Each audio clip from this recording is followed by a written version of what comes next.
आए गजब नजारे अखबार देख लेना और 4 जून को साइकिल की रफ्तार देख लेना।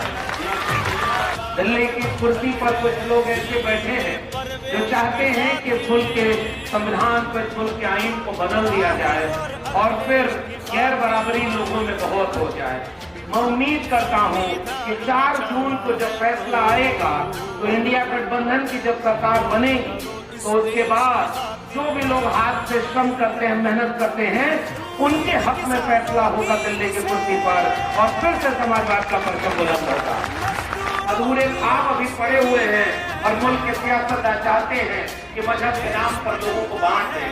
मछली और मटन से शुरू हुए थे, मंगलसूत्र तक पहुंचे और आखिरी चरण तक आते आते जिल्ले इलाही अब मुजरे तक आ गए हैं। इसका मतलब अब उनकी हार सामने दिख रही है कि सामाजिक न्याय और समाजवाद की बात होगी तो 1 जून और भाजपा शून्य होगी पूर्वांचल में। दिल्ली की कुर्सी पर कुछ लोग ऐसे बैठे हैं जो चाहते हैं कि इस मुल्क के संविधान को, इस मुल्क के आईन को बदल दिया जाए और फिर गैर बराबरी लोगों में बहुत हो जाए। हम सबके बीच में अमन और मोहब्बत का पैगाम लेकर, समाजवाद का बुलंद परचम लेकर और सामाजिक न्याय की उम्मीद लेकर आए हुए हम सबके बड़े भाई आदरणीय धर्मेंद्र यादव जी और मंच पर बैठे हुए सभी सम्मानित नेताओं को का वलीदपुर की पूरी आवाम को मेरा क्रांतिकारी इस्तकबाल है। जय भीम, जय समाजवाद और इंकलाब जिंदाबाद। आज हम सब लोग सुनेंगे, क्योंकि चुनावी जलसा है, यहाँ बहुत लंबी तकरीरें नहीं होती, लेकिन इस बात को कहने हम आपके बीच में आए हैं कि इस समय इस मुल्क की तकदीर का फैसला होना है। अब तक बहुत चुनाव आए और चले गए, प्रधान से लेकर प्रधानमंत्री तक जिस वोट से बनते हैं उस वोट की ताकत को हमें देने का काम बाबा साहब डॉक्टर भीमराव अम्बेडकर के संविधान ने दिया था और उसने सबको बराबर लिखा।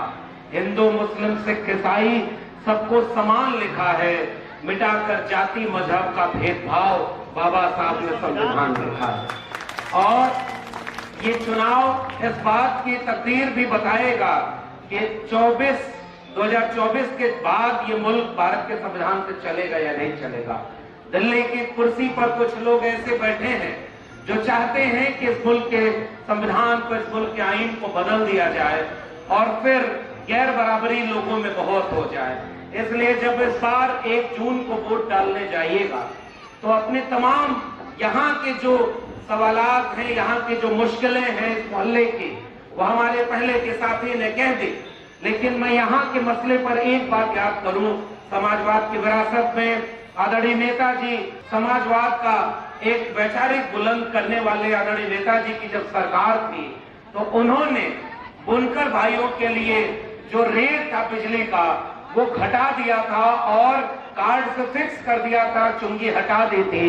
मैं उम्मीद करता हूं कि 4 जून को जब फैसला आएगा तो इंडिया गठबंधन की जब सरकार बनेगी तो उसके बाद जो भी लोग हाथ से श्रम करते हैं, मेहनत करते हैं, उनके हक में फैसला होगा दिल्ली की कुर्सी पर और फिर से समाजवाद का परचम बुलंद होगा।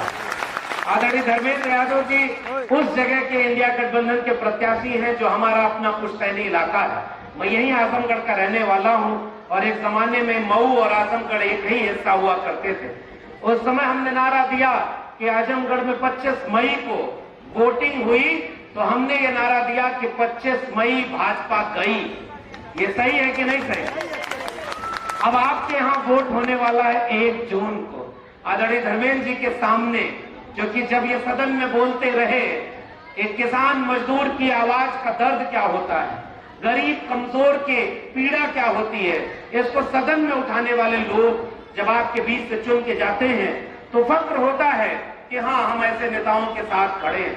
वरना याद करिए आपके मऊ के नेता जिनको भी मौका मिला होगा सदन में उनकी आवाज बुलंद नहीं हुई होगी। ये धरती कांग्रेस संजय राय की है, ये धरती कल्पनाथ राय की है। अधूरे ख्वाब अभी पड़े हुए हैं और मुल्क के सियासतदान चाहते हैं कि मजहब के नाम पर लोगों को बांट दें। मछली और मटन से शुरू हुए थे, मंगलसूत्र तक पहुंचे और आखिरी चरण तक आते आते जिले इलाही अब मुजरे तक आ गए हैं। इसका मतलब अब उनकी हार सामने दिख रही है। और पूर्वांचल के लिए हम केवल एक बात कहना चाहते हैं कि जब वहां हुआ 25 मई भाजपा गई, तो पूर्वांचल में मुझे लगता है कि सामाजिक न्याय और समाजवाद की बात होगी तो 1 जून और भाजपा शून्य होगी पूर्वांचल में। इसलिए मैं ज्यादा वक्त नहीं लूंगा, क्योंकि हम सब जिनको सुनने आए हैं उनको सुनेंगे। मैं दिल्ली विश्वविद्यालय का प्रोफेसर रहा 14 साल, इसी आजमगढ़ का रहा। हम खेत खलिहान में काम करने वाले लोगों के बच्चे, गाय भैंस चराने वाले लोगों के बच्चे, मेहनत करने वाले लोगों के बच्चे, जब मुल्क में आईन था तो पढ़ लिख करके अपना नाम रोशन करने का काम किए। लेकिन कुछ लोग रोजगार के नाम पर सरकार बनाए, काला धन वापस लाने के नाम पर सरकार बनाए, और जब सरकार बन गई तो केवल मजहबी फसाद को सामने रखते हैं।